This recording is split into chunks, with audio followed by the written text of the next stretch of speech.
नमस्कार मित्रांनो, trade for प्रॉस्पेरिटीच्या प्रेडिक्शनच्या व्हिडिओमध्ये मी तुमचं सगळ्यांचं स्वागत करतोय. चला एकदा बघूया आज मार्केट कसं बिहेव केलं, आपण कुठे ट्रेड केलं आणि काल काय डिस्कशन केलेलं होतं. बघा, समजून घ्या, काल आपण पहिला झोन जो मार्क केलेला होता तो 25,076 ते 25,064 म्हणजे हा वाला झोन. दुसरा झोन आपण मार्क केलेला होता 25,040 ते 25,023 म्हणजे हा वाला झोन. आणि तिसरा झोन मार्क केलेला आहे 24,980 ते 24,964, 24,985 आहे तो ॲक्च्युली.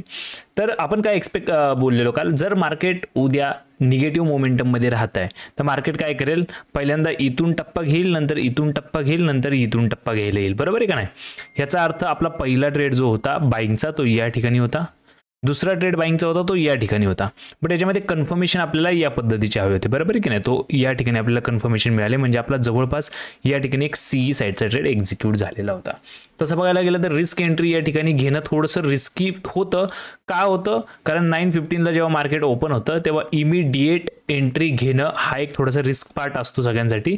बट त्या याच्यामध्ये मार्केट काय करतं, असे डिमांड झोनला ओपन जर झालं मार्केट तर इमिजिएट लगेच वरच्या बाजूला जाण्याचा प्रयत्न करतं. ओके, आता हा झाला फक्त बाईंगच्या बाबतीतला मुद्दा. आपण सेलिंगच्या बाबतीत सुद्धा एक चर्चा केली होती. सेलिंगच्या बाबतीत काय बोललो होतो की जेव्हा आपण लाईव्ह मध्ये ओपन होईल तेव्हा आपण याच्यावरती चर्चा करू. याचं कारण काय होतं या गोष्टीला नीट व्यवस्थित समजून घ्या. होतंय काय की जेव्हा मार्केट पॉझिटिव्ह ट्रेंडमध्ये असतं आणि त्याच्या अगेन्स्ट ट्रेंड म्हणजेच प्रॉफिट बुकिंगचे ट्रेंड घ्यायचे असतात किंवा डाऊन ट्रेंडमध्ये असतात आणि बाईंगचे ट्रेड म्हणजेच प्रॉफिट बुकिंगचे ट्रेड जेव्हा घ्यायचे असतात आपल्याला, त्यावेळी कसं असतं मार्केटमध्ये की त्याचे झोन्स जे असतात हे मार्केटच्या ओपनिंग वरती डिपेंड करतात. लक्षात ठेवा, ओपनिंग ही फायनल नसल्यामुळे ओपनिंग ही ग्लोबल फॅक्टरवरती डिपेंड असते. तर ग्लोबल फॅक्टरच्या अकॉर्डिंग ओपनिंग जर व्हॅरिएशन झालं असतं तर आपण इथे जो एक झोन येत होता त्याला आपण अवॉइड केलं असतं. बट मार्केटचं ओपनिंग या ठिकाणी झाल्यामुळे आपण इमिडिएट जसं मार्केट ओपन झालं आपण या ट्रेडला बाईंग साईडला तर एक्झिक्यूट नाही करू शकलो. बट इमिडिएट आपण काय केलेलं आहे, या ठिकाणी आल्यानंतर मार्केटमध्ये आपण पुट साईडला ट्रेड केलेला आहे आणि जबरदस्त प्रॉफिट आपण या ट्रेडमध्ये काढलेला होता. ओके, त्यानंतर हा सीचा ट्रेड असा पहिला आणि दुसरा ट्रेड. नंतर मी लाईव्ह नव्हतो बिकॉज ऑफ की थोडंसं वायर कनेक्शनचा, इंटरनेटच्या वायर कनेक्शनचा इश्यू झाला होता, त्यामुळे आपली लाईव्ह बंद झाली. बट हा ट्रेड आपण एक्झिक्यूट झाल्यानंतरच मी ऑफलाईन गेलेलो होतो. तर अशा प्रकारे सुंदर असे ट्रेड आपण आज एक्झिक्यूट केलेले आहेत. चला आता आपण उद्या पाहूया मार्केट कुठे आणि कशा प्रकारे ट्रेड करू शकतं किंवा कशा प्रकारे बिहेव करू शकतं आणि उद्याच्या इम्पॉर्टंट लेवल काय राहणार आहेत बघून घ्या. मार्केटमध्ये आपण काय बोललेलो, रन करेक्शन, रन करेक्शन.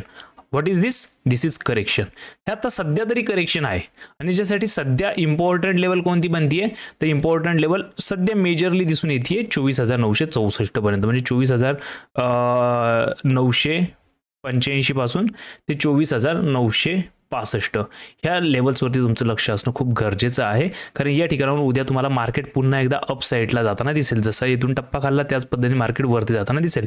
बाकी गोष्टी आपण लाईव्ह मध्ये बघूया. इन केस मार्केटने या डिमांड झोनला ब्रेक केलं तर मग मार्केटचे टार्गेट जे असेल, पहिली मॅनिप्युलेशन जी लेवल आहे ती मॅनिप्युलेशन लेवल बघून घ्या. ती पहिली मॅनिप्युलेशन लेवल आहे दॅट इज 24,938. म्हणजे मार्केट उद्या 24,965च्या लेवलला ब्रेक करत आहे तर मार्केट आरामशीर आपलं 24,940 पर्यंत आरामशीर तुम्हाला लेवल दाखवून देईल.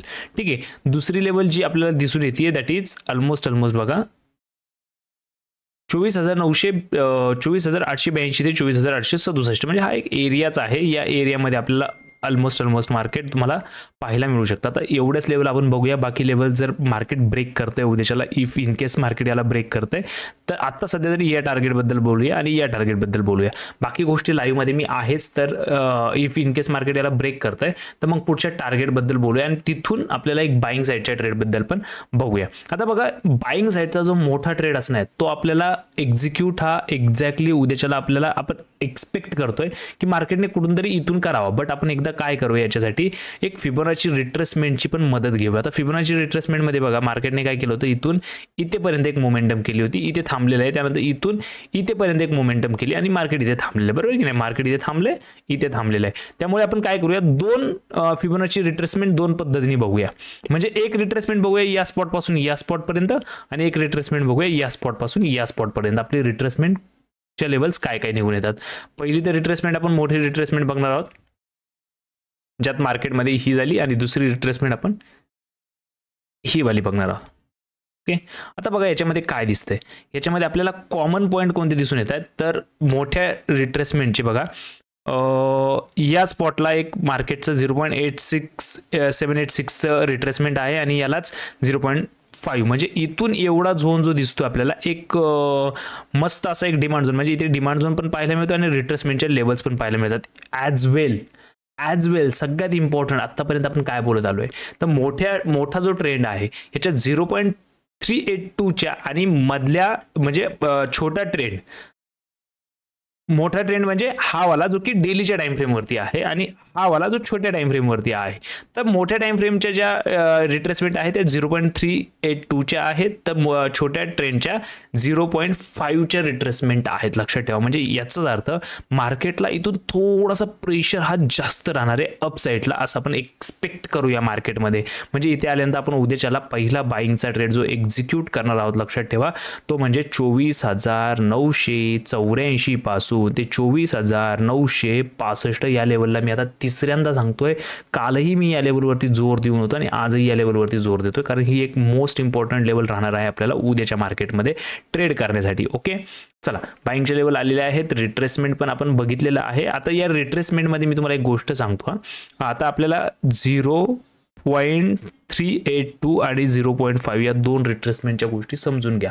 मोठ्या ट्रेंडवरती मार्केटने 0.382चं रिट्रेसमेंट केलं, समजा केलं, पण कन्सिडर करूया केलंय. ओके, इथून केले.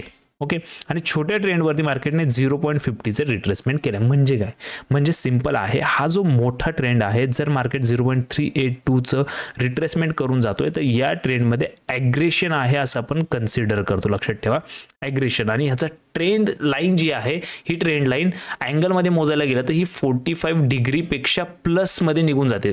जनरली एखाद्या ट्रेंड लाईनचा जो अँगल असतो तो अँगल 45 डिग्रीच्या नियर बाय किंवा बिलो असला पाहिजे. टॉलरन्ससाठी आपण थोडाफार पकडूया, बट या अशा केसेसमध्ये काय होतं की ट्रेंड लाईन ही जनरली 45 डिग्रीच्या वरती निघून जाते. मग अशी ट्रेंड जनरली सस्टेन राहत नाही, बट यांच्यामध्ये बाईंग प्रेशर खूप छान असतो. लक्षात ठेवा, त्यामुळे जर या भागातून मार्केट आपल्याला खूप छान असं एक युटर्न दाखवतोय, त्याचे कन्फर्मेशन पण आपल्याला 15 मिनिटच्या टाइम फ्रेमवरती करून देईल.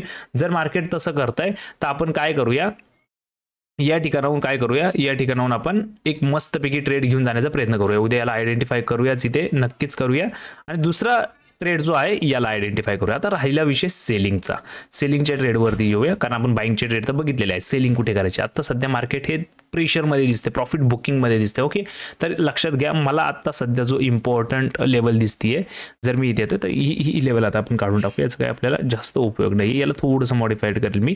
ठीक आहे, तर हा वाला मी एक एरिया मार्क करून ठेवेल. हा एरिया खूप महत्त्वाचा आहे, लाईक दिस. ओके, आणि दुसरा एरिया माझ्यासाठी इम्पॉर्टंट जो की टेस्टेड आहे. आता मी याला काढून टाकतो, तसंही तुटलेलं आहे थोडंफार बऱ्यापैकी, बट ठीक आहे, इट्स ओके. आपण हे ठेवूया, आपण हे उद्याच्याला आपण बघूया. मार्केट काय ओपनिंगवरती डिपेंड राहील. ओके, याचं उद्याच्याला बघून घेऊ आपण. ॲज वेल जर आपण पाहायला गेलोय तर या ठिकाणी बघा, इथे एक डिमांड सप्लाय जर मार्केटने क्रिएट केलेला होता. कोणता, हा वाला. मार्केटने एक्झॅक्टली इथून एक रिजेक्शन घेतलेलं आहे आणि मार्केटने इव्हन इथून एक रिजेक्शन घेतलेलं आहे. ओके, आता यामध्ये गोष्टींना जर आपण चर्चा करायला गेलं, सप्लाय झोनच्या बाबतीत चर्चा करायला गेलं, तर मार्केटला जर या झोनला ब्रेकडाऊन करायचं आहे किंवा थोडंसं प्रेशर दाखवायचं आहे डाऊन साईडला, तर मार्केट काय करेल, या 25,120 ते 25,140 या लेवलपासून मार्केट काय करेल, युटर्न मारण्याचा प्रयत्न करेल. आणि हा मारणार. उद्या आपण या ठिकाणी एक सेलचा ट्रेड एक्झिक्यूट करणार आहोत, या गोष्टी लक्षात ठेवा, ज्याचा स्टॉप लॉस आपण 25,150च्या वरती ठेवायचा प्रयत्न करूया. ठीक आहे, थोडंफार आपण तिथे मॅनिप्युलेशन जरी झालं तर आपण त्याला ॲडजस्ट करून घेऊ, जसं की या ठिकाणी झालेलं आहे थोडंसं मॅनिप्युलेशन. तर मॅनिप्युलेशन झालं तर आपण उद्याच्याला बघूया काय करायचं याच्यामध्ये थोडंसं, आणि त्या हिशोबाने एक स्टॉप लॉस फायनल करूया. बट 25,150च्या अबव म्हणजे एक बफर आपण इथे ठेवलेला आहे. थोडक्यात बफर म्हणजे काय, मी आता एक रेड लाईन मार्क करतोय बघा, अशी म्हणजे 25,150. ओके, म्हणजे एवढा बफर आपण देतोय मार्केटला मूव्ह करायला याच्यावरती पण. ठीक आहे, जर आली वरती गेलं थोडंफार, इथून जर कोलॅप्स व्हायला लागली तर वेल अँड गुड आहे. त्यामुळे काय करूया या ठिकाणी आपण काय, जसं मार्केट उद्या येऊन इथे एक सेलची ऑर्डर एक्झिक्यूट करणार आहोत, इथून आपण डाऊन साईडला ट्रेड करण्याचा प्रयत्न करणार आहोत. आता या ट्रेडवरती जर आपल्याला डिस्कस करायचं असेल, कारण काय बघा, हा एक रिजेक्शन झोन आहे, हा काय बनलाय, हा एक टाईपचा सप्लाय झोन बनलेला आहे, ज्याला डीबीडीचा टाईपचा सप्लाय झोन म्हणतो. ओके, आता इन केस मार्केट या ठिकाणाहून वरती येत आहे, गॅप डाऊन ओपन करू, म्हणजे या डिमांड झोनला, जसं की या डिमांड झोनला आज ओपनिंग झालेली होती, तशी या डिमांड झोनला जर मार्केटची ओपनिंग झाली, मार्केट जर इमिडिएट वरती उचलण्याचा प्रयत्न करताय, तर आपण काय करूया, 25,080च्या लेवलला टार्गेट करायचा प्रयत्न करूया. 25,080च्या, ज्याचा स्टॉप लॉस आपण 25,100च्या वरती ठेवूया. लक्षात ठेवा, 25,100च्या वरती. आता हे डिपेंड काय करतं, हे टोटली डिपेंड करतं मार्केटची जी ओपनिंग होईल उद्याच्याला त्याच्यावरती. उद्या ओपनिंग झाल्यानंतर आपण याच्यावरती डिटेलमध्ये परत एकदा लाईव्ह मार्केटमध्ये चर्चा करूच. पण आता सध्या हे पॉईंट्स तुमच्या लक्षात असले पाहिजे की आपल्याला या ठिकाणी सेलिंग करायची आहे.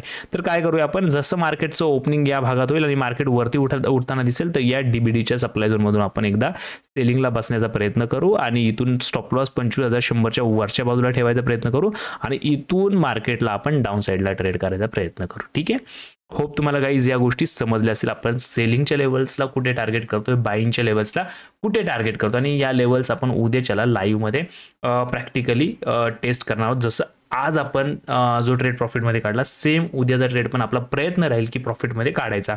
इन केस मार्केट जर स्टॉप लॉस घेते तर आपण एक 10-20-30 पॉईंटचा स्टॉप लॉस देऊन मार्केटमधून बाहेर निघूया. बट हे जे मोठे मोठे ट्रेड्स आहेत, या टाईपमध्येच हा ट्रेड पण आपल्याला एक मोठा ड्राईव्ह करायचा प्रयत्न करूया. ठीक आहे, चला, धन्यवाद मित्रांनो. जर तुम्हाला व्हिडिओ आवडला असल्यास व्हिडिओला लाईक करा. याच व्हिडिओला मॅक्सिमम मित्रांपर्यंत शेअर करायला मात्र विसरू नका. शेअर पण करत राहा आणि सबस्क्राईब करायला चॅनल तर अजिबात विसरू नका. असाच सपोर्ट तुमचा राहू द्या.